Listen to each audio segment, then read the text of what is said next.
All right, good afternoon and welcome back. So this afternoon we're going to go ahead and try and wrap up Owen's project. So if you guys are watching for the first time, I'll do a real quick recap.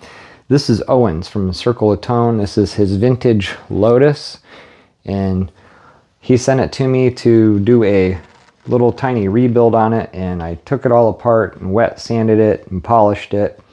I replaced the pickup rings and the pick guard, the three knobs here, the poker chip, the little insert, that a washer insert or nut insert, whatever you want to call it, that holds the three-way switch in.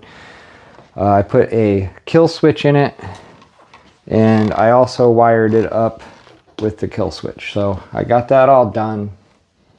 So there's a quick look at that. I did use his original input jack. He has a Tone Pro locking input jack. That's what I use in all my builds. Very good input jack.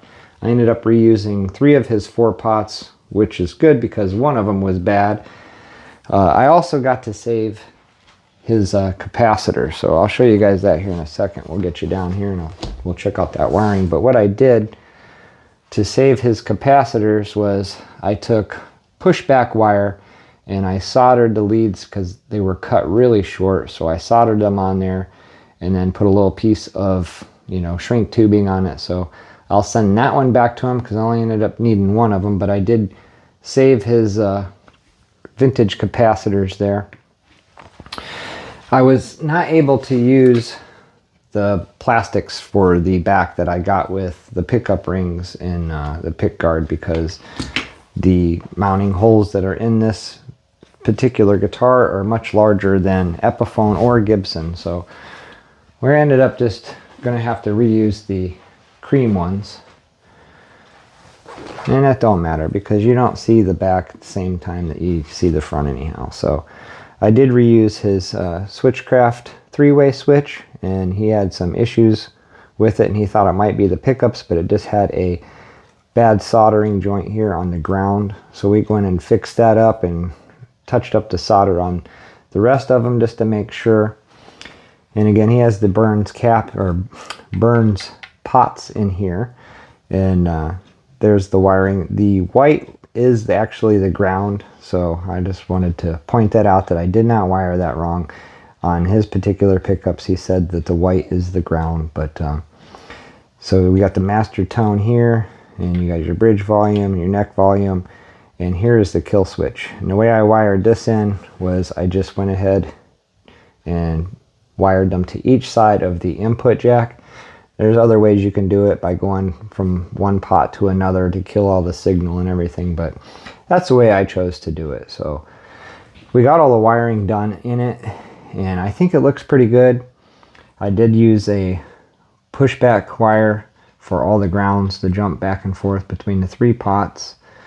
And again, on this cap here, I don't know if you can see it or not, but I put the pushback wire on that and fixed the leads on it as well because they were cut really short. So that's all that I can say about that right now. We haven't tested it yet, and the reason being is because it doesn't have strings on it. And if you guys have been watching the build, you'll know that they sent me the wrong tuners. They sent me tuners for a Stratocaster inline 6, so I had to reorder some tuners, and they came.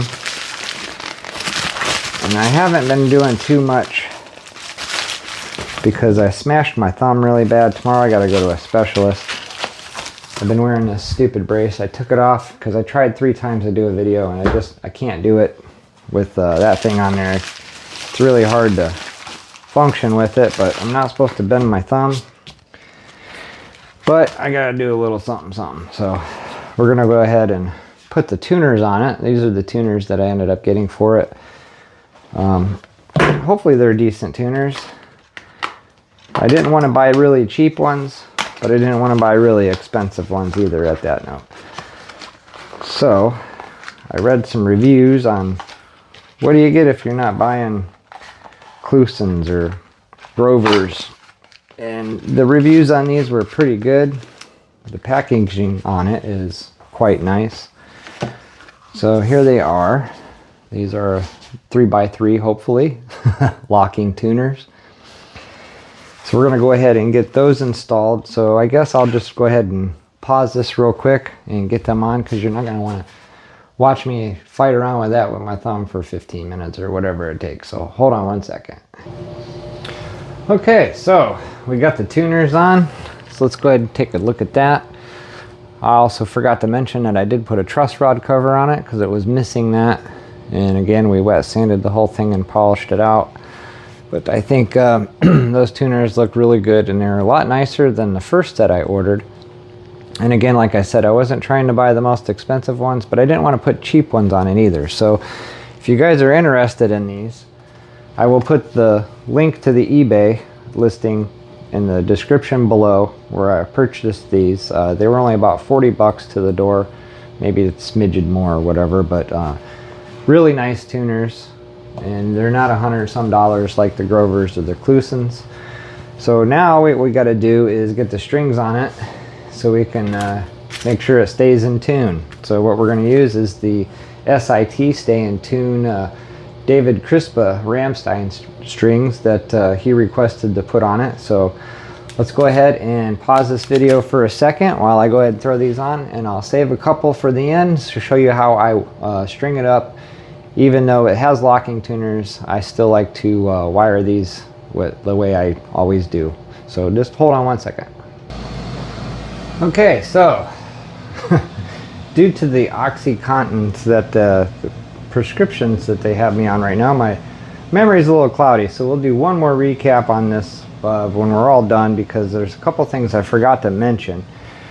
Let's go ahead and take a look at how we string this thing up. So we have everything on there except for the 5th and the 6th string is not strung yet. So I'm going to go ahead and show you guys how I string up a guitar here, just in case you're watching for the first time. Let's see, zoom in here on 5, get her, oh, whoa, that thing is really responsive there. So maybe we'll zoom out just a little bit there. How's that? That looks better. Alright, so after you get it through your tailpiece and over the bridge, down the neck, in the nut slot where you want it, make sure your eyelet is pointing towards the top of the headstock there. Go ahead and grab it just behind the tuner. Pull it back just behind the other one. Since we have locking tuners, I'm going to go just in front of it. That should give us just enough room to do what I'm about to do. So hold the string here so don't move on you. You want to fold it over and go to the inside of the headstock. Ooh, that's a tough little string there. So once you get it around over the top, the inside of the headstock, you bend that string up, and then you start to wind it.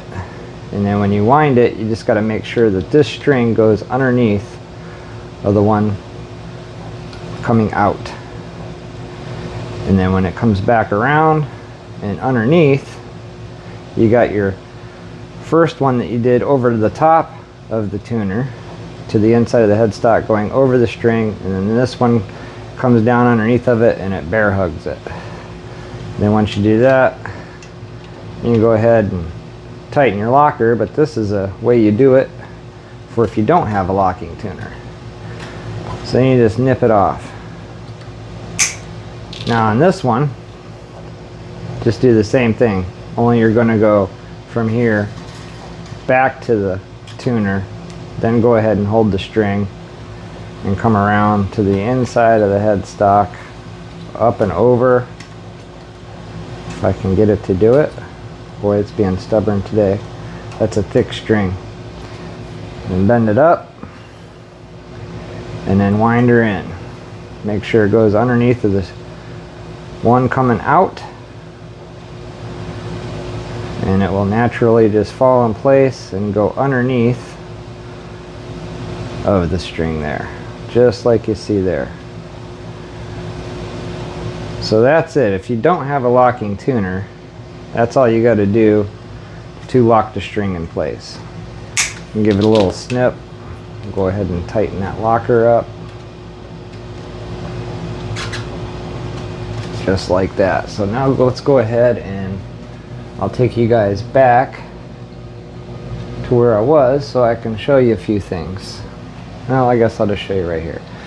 So I mentioned that the back plate for the three-way toggle in your pots did not fit this because they were too small. I tried Gibson, I tried Epiphone, I tried the aftermarket. None of them fit. They were all too small. And with the pick guard, it was actually too big. So I had to take a file and my Dremel and route out where the pickups go just a little bit. And it didn't come out perfect, but it looks pretty good. So I had to fit the pick guard. These are OEM Gibson pickup rings, and this is a Gibson poker chip there. These are Gibson knobs there, your tone and volumes. I did replace the strap locks on it, and like I said, the truss rod cover and the tuners. We'll take one more good look at the back here. In case you're wondering which switch I used, this is the switch that I used, and it was about 2134 to the door. And again, I will put the link in the description for both the kill switch and these tuners here in case you guys are interested in them. These were about 40 bucks.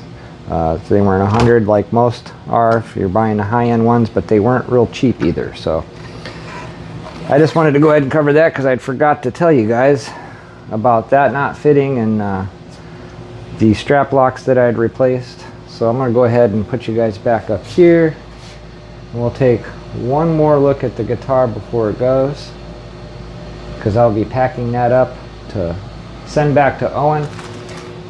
Here is all the plastics and stuff that I took off of it, and the tuners and all the screws. I replaced all the screws in it as I went along. Made sure they were nice and fresh and not rusty. And again, I was able to save his vintage caps, so I'll send that one back to him. So here we are, after wet sanding and polishing and changing plastics and fitting stuff and replacing the tuners. This is what it looks like. So when I get done here, I'll put the back plates back on it, and I'm going to plug it in and test it. And that is not something that you guys are going to want to hear, so you're going to have to go to Owen's channel to check out what he's going to do with this. I already know a few things that he's going to do with it, but I'm not going to ruin that for him. I'll let you guys just go to his channel and check that out. But I want to thank you guys for watching and subscribing and watching my builds. Eventually here we'll get back to that Telecaster, and I got some more amps to recover, and we got 3 more Stratocaster, well, 2 more Stratocasters and another Fender Telecaster to build over there in those cases there. So stay tuned for that. If you guys are wanting to see what they look like, go back on my channel and check out the 5 Fender builds, and you'll get to see Pops and I going through the different parts and all that and what we're getting ready to do with those. So one last look there. I think it looks pretty damn good. So again, thank you guys for watching and subscribing, and don't forget to go to Owen's channel and check out him demonstrating and playing that and what he's going to play on it. So until then guys, don't forget to like and subscribe, and thank you again for watching. I appreciate it.